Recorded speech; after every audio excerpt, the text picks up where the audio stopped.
Hey MMA fans, Cage Mind, your host Micah Frankel. Today, very special episode. Our first in-studio interview. Glad to be joined by amateur fighter Jon Spars, who's 4-3, hoping to become a professional in his next MMA outing. He trains at Jackson's MMA. How you doing, Jon? Pretty good. And Jon's coming off of a win last weekend, a third-round verbal submission victory with a cross-face, just violent, all-around fight. What was the fight like from your perspective? Well, it came off strong. He was a wrestler, so I knew he was going to come out just going from double leg or sweep. So the whole plan was to keep it standing. He was able to get me down at first, but I quickly reversed him out. Now that really showed me his wrestling. And, well, after I saw that, it was pretty much I knew it was mine. He caught me in a pretty nasty arm bar. I'm not sure if it was the first or second round. I knew I wasn't going to tap to it. There's no way I was going to tap to that. And it took me about a good minute, but I got out of it, slammed him a couple of times, was able to get out and dominate from the top. Second round, pretty much owned the whole round. He got on top for probably about a good 30 seconds. I was able to reverse and get out. He kept it standing as much as I could, went back to the ground, and was able to dominate on top, pass the side, was able to get his back, almost tapped him, but bell rang. And, third round comes out.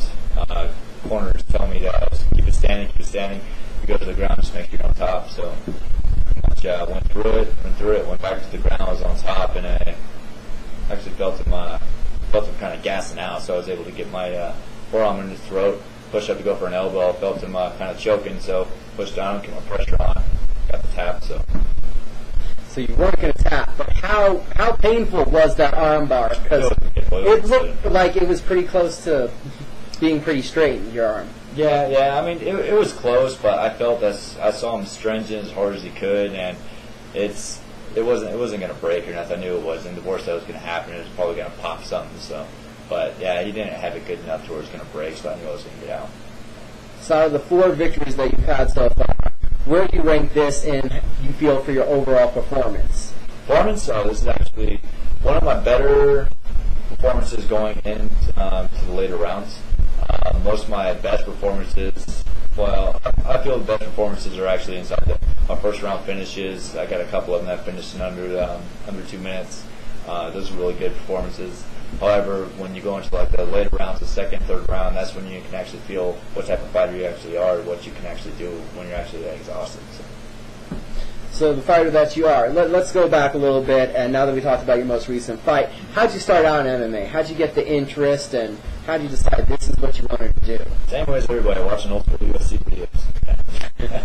Right, Royce Gracie has just influenced so many people he doesn't even know, probably. Yeah, absolutely. Royce Gracie's where it started it all. Just watching this little 150-pound guy going in there, bare-knuckle brawl with all these 250-pound wrestlers, Samoan guys, and just tearing them up and just winning everything. And that's what makes everybody start thinking, yeah, maybe I can do this too. Right, and then you said that you had first started out more with the striking, doing some kickboxing. How did you feel when you did that transition from the kickboxing to the grappling? To the kickboxing grappling, so I was a kickboxer for a few years before I actually started fighting MMA. There was a big transition. It was my very first fight. It was actually inside of Clovis, New Mexico. Got knocked out cold because I did not train any ground for it. I trained for a kickboxing fight, so I was a kickboxer by nature. That actually made me realize that I really need to work on my ground. Got in the gym, started working a lot on my ground, and I was able to start winning more fights. And actually, I'm a kickboxer by nature, but all my wins are by submission. So, yeah. Right, showing the ever-evolving game of a mixed martial artist. And then you're out here at Jackson's Mixed Martial Arts. How's that as an amateur and the competition level between all the great fighters out there? What's that like? Oh, man, it's amazing. You got the best fighters in the world, best coaches in the world. I'm able to train with all of them. That's pretty much the best training you're going to get is going out to Jackson's MMA. You got all different types of levels. You got levels from people right where you're at to above you to six different levels above you. You can jump on whatever pedestal you want and go train with that. And it just makes you a better fighter.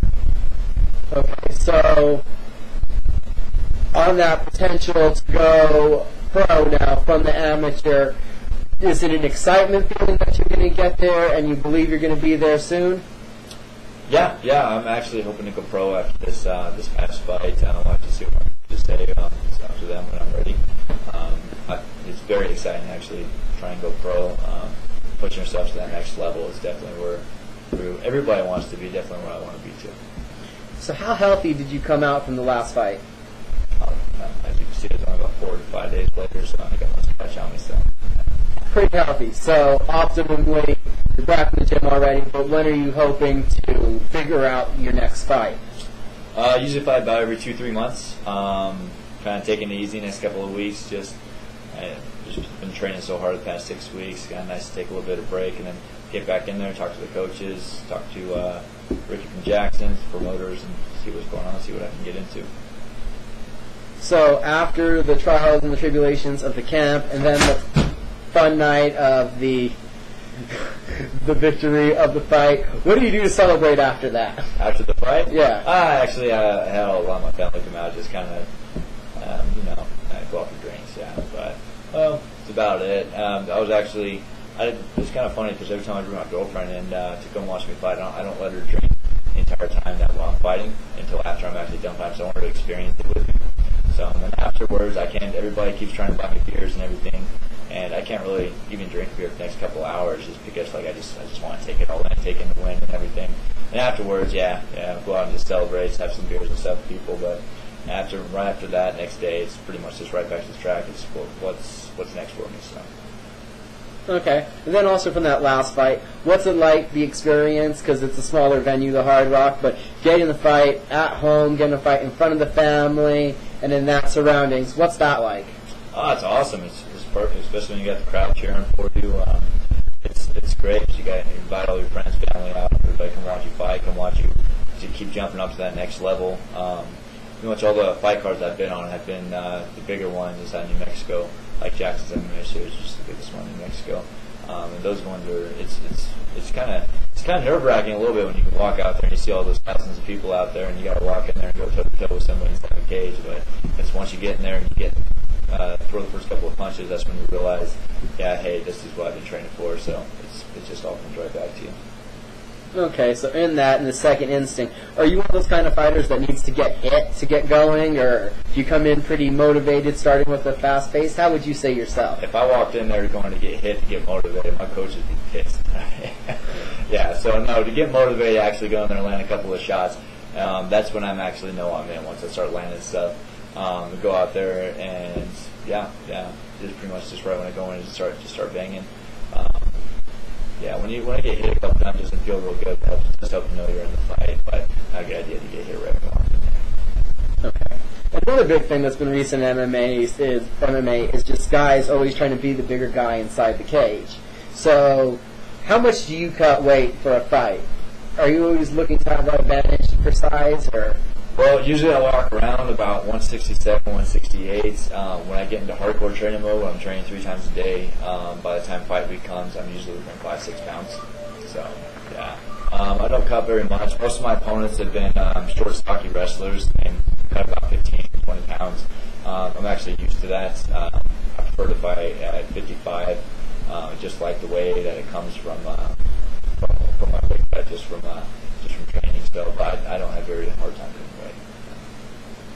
Okay.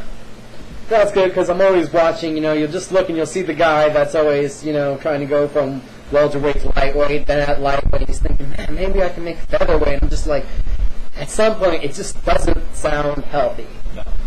And then also, I don't know if you've seen in the news lately, there's been some incidences within MMA that are just dangerous for the fighters. There was a kid, I can't remember his name now, who was, I think it was in the Colorado event, and he lost with a TKO. Did you hear about this? Where ended up brain damage, and he ended up slipping into a coma a couple hours after the event because he fought for a promoter that scheduled him 4 consecutive months, and he ended up sustaining too much injury. So, have you ever thought about the risks versus the reward within the sport? Because things like this are coming like people with the brain injuries. They're taking a look at the concussion syndrome nowadays.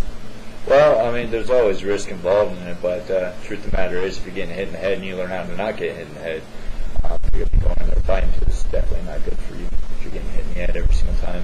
I didn't hear about that. The whole Colorado thing is the first I've heard about it. But however, yeah, you just got to go in there and just know your limits. If you're getting pounded in the head and you're fighting every couple of weeks and you just keep getting pounded in the head, you just probably need to change your coaches and find out what's going on. You need to learn how to pick your hands up. Right, and don't quote me on that. It was Colorado. I know there was an incident. It was a tragic incident, but I do not exactly remember the place. And then I do know that there was one other incident at Uriah Faber's gym out in Sacramento. Don't know if you heard this one. That a guy was going for a takedown, and the person he was sparring with wrapped the guillotine, and actually the person that was going for the takedown slammed all the way through it, so hitting his own head on the ground, causing a spinal injury. Wondering if you've ever seen anything like that happen. Causing a spinal injury? No, I know. I've seen a couple of instances like that inside actually the UFC. Gray Maynard and Rob Emerson, where Gray Maynard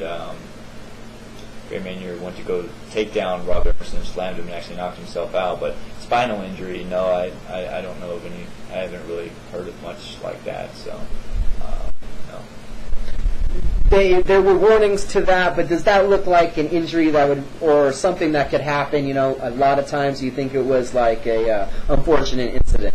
Yeah, I mean that's just with anything. You look at football; people get injured every single time they walk in there. I mean that's just what happens when you do sports. There's always risks involved, so you just gotta be the most prepared that you can to actually not make the risk happen. So being very logical in everything, and we've talked about you training pro, where do you feel your biggest strength is in your mixed martial arts game right now? Well, I'd like to say stand-up, but so far I'm on one of my submissions, and my submissions are getting pretty good. I keep telling everybody that I want to keep standing up, and then once you go to the ground, I just want to grapple the whole time I'm down there, so I feel that's right on my submissions. Okay, so that's the strength. So where would you say is the area that you're most looking to improve on? What area I'm most looking to improve on? I feel I'm getting pretty well rounded. I feel that ever since I'm walking in training. Wrestling is one thing I have been working on a lot. It is improving a lot. That's one main thing I've been wanting to work on is actually going for takedowns. If you watch my fights, I've never actually gone for a takedown in any of my fights, and it'd be nice to actually have that clearance where I can actually go. I can get somebody down if I want it, and that's something I've been working on a lot. Okay, and we all know MMA, it's more than a sport, it's a lifestyle. So what have you learned from this lifestyle throughout your experience with MMA so far? What's the biggest lesson you've learned? Right. Eat right, stay training. You can't just go in there and eat McDonald's all day and go jump in there and just train once a week. You're not really going to see any improvements. You got to eat right. You got to drink right. I don't drink soda. The only carbonated thing I drink is beer, and that's every now and then. But just got to stay on a healthy nutrition plan and keep training. Keep your heart rate going. Keep your cardio up. Okay. Anything that you wanted to add to the interview? Anyone you wanted to thank, shout out, any sponsors or anything? I thank the whole Greg Jackson's camp, Mike Winkeljohn camp, all the training partners there, all the coaches and everything. And yeah. Okay, this has been Cage Minds interviewing Jon Sparks, our first in-studio interview, and we've got to thank you very much for being here, man. Thank you a lot. And everyone, look out for Jon Sparks coming to a professional card near you. Watch for the kickboxer with submissions.